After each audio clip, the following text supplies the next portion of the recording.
యేసుతో ప్రతిదినం అనే ఆధ్యాత్మిక కార్యక్రమానికి మిమ్మల్ందరినీ కూడా ప్రేమతో ఆహ్వానిస్తూ మీ అందరికీ నా హృదయపూర్వక వందనాలు తెలియజేస్తున్నా.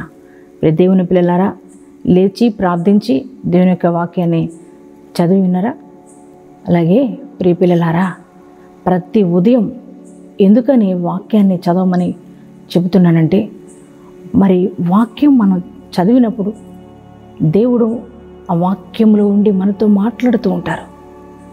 మనం బాధలో, వేదనలో, దుఃఖంలో ఉన్నప్పుడు ఆయన యొక్క వాక్యం మనల్ని ఎంతగానో ధైర్యపరుస్తుంది, బలపరుస్తూ ఉంటుంది. అలాగే మరి ఎందుకు మనం ప్రార్థన చేయాలంటే, ప్రార్థన ప్రతి ఒక్క ప్రతికూలమైన పరిస్థితులన్నిటిని కూడా చక్కబరుస్తుంది. ప్రార్థన మన స్థితిగతులను మారుస్తుంది. అందుకే క్రమం తప్పకుండా వాక్యాన్ని చదవాలి, క్రమం తప్పకుండా ప్రార్థన చేయాలి. ప్రియ పిల్లలారా, మరి మీరందరూ కూడా అలాగే క్రమంగా ఉంటున్నారని, క్రమంగా ప్రార్థన చేసి దేవుని యొక్క వాక్యాన్ని చదువుతున్నారని నేను నమ్ముచున్నా. అలాగే ప్రతి ఉదయం దేవుడిచ్చే వాగ్దానాల ద్వారా మీరు ఎంతగానో దీవించబడుతున్నారు కదా.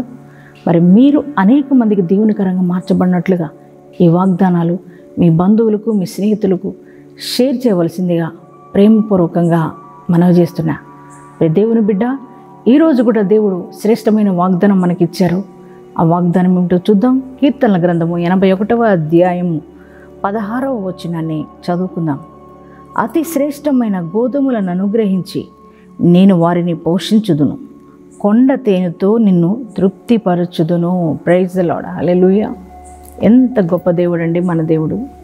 ఆయన అంటున్నారు, అతి శ్రేష్టమైన గోధుమలతో నేను నిన్ను పోషిస్తాను, కొండ తేనెతో నిన్ను నేను తృప్తిపరుస్తానని దేవుడు వాగ్దానం ఇస్తున్నారు. దేవుని బిడ్డ, ఈ వాగ్దానం చూస్తున్న మీ జీవితాల్లో కరువును అనుభవిస్తున్నారా? చాలా నిర్జీతాలతో కుటుంబాన్ని ఎలా పోషించుకోవాలో అర్థం కాక బాధపడుతున్నారా? నా బిడ్డలకు సరైన భోజనం నేను పెట్టుకోలేకపోతున్నానని కృంగిపోతున్నారా?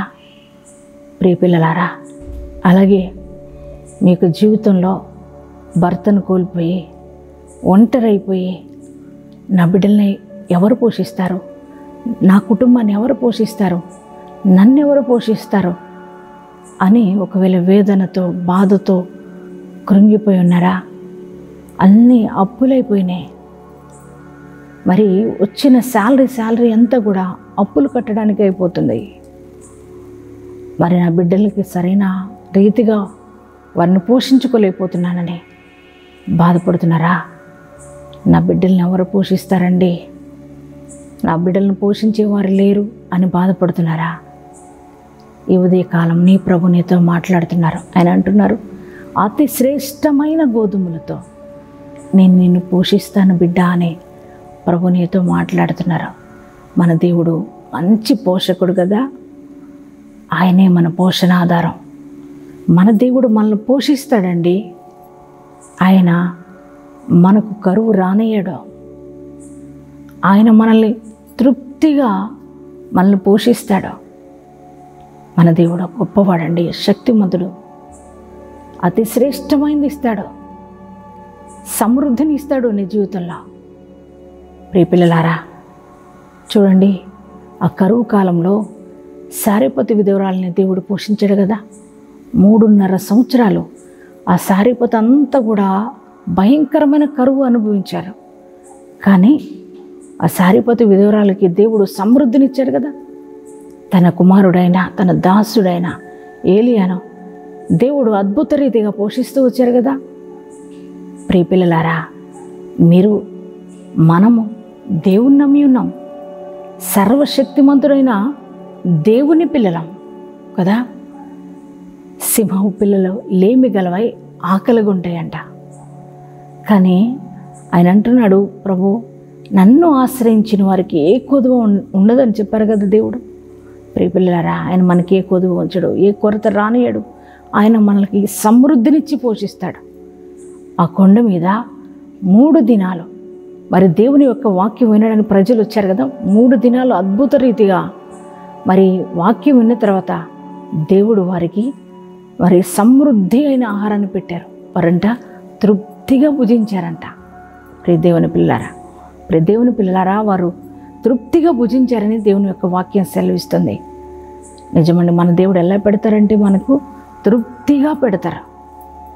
మనకి ఏ లోటు రానియడు దేవుడు. నీ దేవుడు, నువ్వు ఆరాధిస్తున్న దేవుడు సర్వశక్తిమంతుడైన దేవుడు.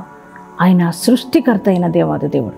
చూడండి, అందుకే ఇశ్రాయేలు ప్రజలకు 40 సంవత్సరాలు ఆకాశం నుండి మన్నా చేత వారిని పోషించాడండి. వారికి మాంసాహారం అడిగితే సమృద్ధైన మాంసాహారం ఇచ్చాడండి. మన దేవుడు మనల్ని పోషిస్తాడు, మనకు కరువు రానియడు. దేవుని పిల్లలారా, కృంగిపోవద్దు. ఆయన అంటున్నాడు, నేను తృప్తిపరుస్తాను. ఎలా అంటే కొండ తేనుతూ నేను తృప్తిపరుస్తాను అంటున్నాడు. అన్ని విషయాల్లో మేలు చేసి దేవుడు మనలో తృప్తికరమైన జీవితాన్ని మనకిస్తాడు. కుటుంబ విషయాల్లో, ఆర్థిక విషయాల్లో, అన్ని విషయాల్లో దేవుడు, ఉద్యోగ విషయాల్లో మనకు మేలు చేస్తాడు. దేవుడు తృప్తికరమైన జీవితాన్ని మనకి ఇస్తాడండి. మరి ఆయన అతి శ్రేష్టమైన గోధుమలు ఇస్తానని, మిమ్మల్ని నేను తృప్తిపరుస్తానని, మిమ్మల్ని నేను పోషిస్తానని దేవుడు వాగ్దానం ఇస్తున్నారు. అందుకే నీ పరిస్థితులను చూసి నువ్వు కృంగిపోవద్దు. నన్నెవరు పోషించేవారు లేరని బాధపడొద్దు. సర్వశక్తిమంతుడైన దేవుడు ఈ యొక్క ఉదయకాలం నీతో మాట్లాడుతున్నారు. ఆయన మాటను రిసీవ్ చేసుకో, ఆయన మాటను నమ్ము. నీ దేవుని మాట నీ హృదయంలోనికి రిసీవ్ చేసుకుంటే దేవుడు నేను సమృద్ధినిచ్చి, నీ కుటుంబానికి సమృద్ధినిచ్చి ఆయన పోషించబోతున్నాడు. ఎలా అంటే తృప్తికరంగా నిన్ను పోషిస్తాడు దేవాది దేవుడు. దేవుని బిడ్డ, ఇంకెందుకు భయం, ఎందుకు ఇంకా కృంగుదల? ధైర్యం తెచ్చుకో. దేవుని యొక్క వాగ్దానాన్ని బట్టి, ఆయన వాగ్దానాన్ని నీ హృదయంలోనికి రిసీవ్ చేసుకో. ఎవరైతే ఈ వాగ్దానాన్ని మీ హృదయంలోనికి రిసీవ్ చేసుకుంటున్నారో ఈ వాగ్దానము ప్రతి వారి జీవితంలో నెరవేర్చబడునుగాక. ఆమేన్. ప్రార్థన చేసుకుందామా అందరూ? పరిశుద్ధుడా, మహాగణుడా, నీకు వందనాలు, స్తోత్రాలయ్యా. ప్రియ తండ్రి, నీ ఘనమైన పాదార విందములకు వేలాది వందన స్తోత్రాలు చెల్లిస్తున్నాం ప్రభా. తండ్రి నాయన, ఉదయకాలం మీరు ఇచ్చిన శ్రేష్టమైన వాగ్దానాన్ని బట్టి నీకు వందనాలు, స్తోత్రాలయ్యా. అవును తండ్రి, నువ్వు అతి శ్రేష్టమైన గోధుమలతో అయ్యా మమ్మల్ని పోషిస్తానని, కొండ తేనెతో మమ్మల్ని తృప్తిపరుస్తానని అయ్యా నువ్వు వాగ్దానం ఇచ్చినందుకు నీకు వందనాలు, స్తోత్రాలయ్యా. ఈ వాగ్దానం ఎంతమంది బిడ్డలు రిసీవ్ చేసుకున్నారో అయ్యా, వారి జీవితంలో ఈ వాగ్దానం నెరవేర్చబడును గాక.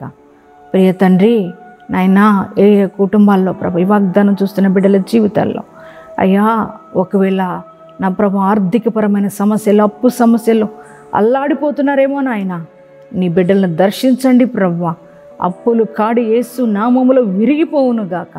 తండ్రి నాయన, వారు చాలిన జీతాలతో బ్రతుకుతున్నారేమో, వాళ్ళ శాలరీస్ అధికంగా పెరుగునుగా కేస్తున్నాములో దేవానికి స్తోత్రాలు చెల్లిస్తున్నాను ప్రభా. నా తండ్రి నాయన, ఏ కుటుంబాల్లో కూడా ఏ కొదవ కానీ ఏ కొరత కానీ ఉండడానికి వీల్లేదయ్యా. నీ సమృద్ధినిచ్చి సంతృప్తినిచ్చి అయ్యా నడిపించమని ప్రార్థిస్తున్నాం ప్రభానికి స్తోత్రాలయ్యా. అలాగే నాయన, ఉద్యోగాలు లేక బాధపడుతున్న వారికి ఉద్యోగాలు అనుగ్రహించండి. అలాగే బిడ్డలు లేక బాధపడుతున్న వారికి బిడ్డలు అనుగ్రహించండి అయ్యా. వ్యాపారాల్లో తోడుగా ఉండండి నాయన.